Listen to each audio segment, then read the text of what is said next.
may kabit. Ito na yung ating ayun, no? So yan yung ating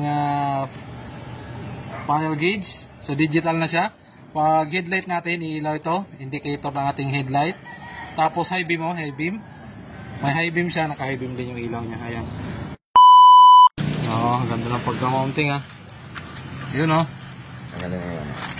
Sige, natatanggal yan. Tanggalin mo muna. Hindi na natatanggal yan. Okay na yan.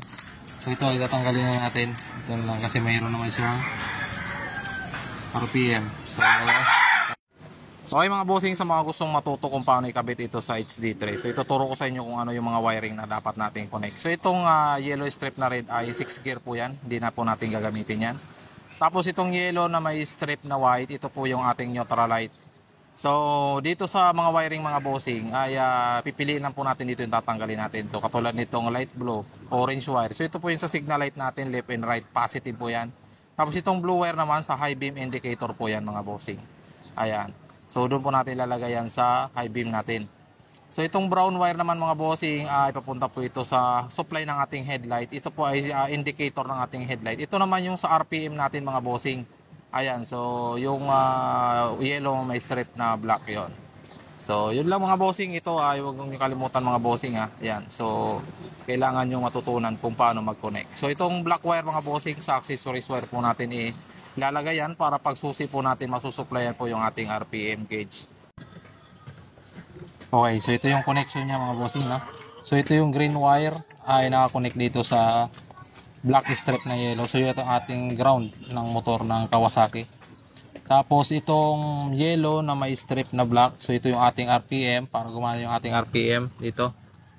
So dito natin kinonect yan sa ayan sa may white strip na red. So, white strip na red, so pupunta na susian yan mga bossing. Ayan, sa mga nagtatanong, ayan, ito yung connection yan mga bossing. Ayan. So ayan. Okay, yan muna. Yan. Sana yung hirap mong hanapin. Ayan Okay. So ito na yan sa mga bossing Ayan, nakaipit lang siya. Ayan, so red, white strip na red.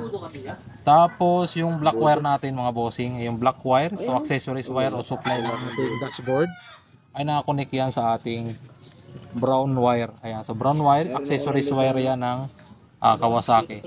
Tapos itong yellow strip na red, so galing yan dito sa kumpol na to. Kasi ito ay first gear, neutral hanggang 6 gear. Ayan, 5th gear, ito yung 6 gear niya mga bossing. Ayan. So pinutol natin yung yellow strip na red. So 6 gear yan, yung nakabukod. Tapos kinunik natin yan sa may green wire ng motor niya yan. Green wire, neutral ng Kawasaki HD3 yan. Tapos ano pa ba? Yung blue wire naman mga bossing ay kinunik natin dito sa red strip na black. So high beam yan. So high beam indicator po ito ng panel gauge natin. So next po natin ay signal light. So signal light natin. Ayan, sa signal light nakakonect yan dito sa positive ng ating signal light. Ayan So ay ayan light blue.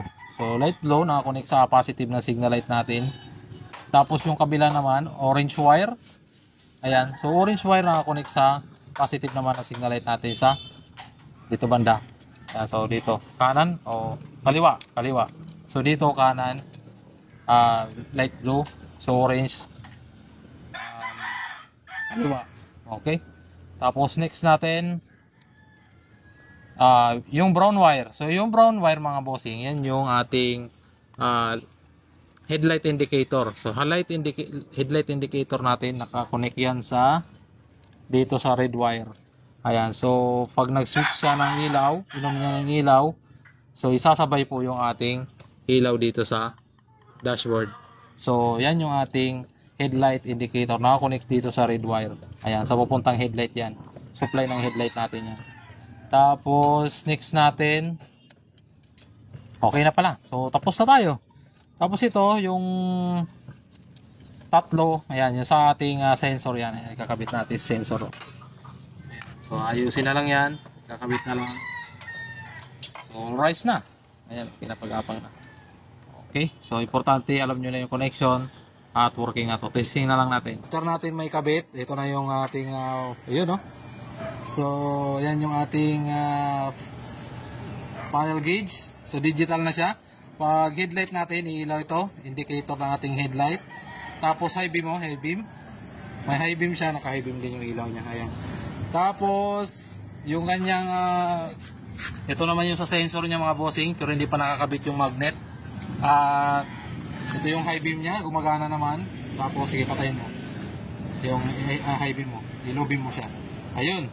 Tapos, ibalik natin sa ano yung kanyang headlight. So, wala na siyang indicator niya. Signal light natin, signal light. Iyon, kabila. Iyon. Sige. Tapos, pandarin natin. Patayin mo na. Pandarin natin. Iyon. Napakaangas. So, yan lang naman ang kanyang digital panel. O, yan mayari. O, hi ka muna. Sige, headlight. Headlight. Yun, no? High beam. O, angas. Sige. Okay na. O, signal light. Kabila. O, busina. Yun, no? Okay.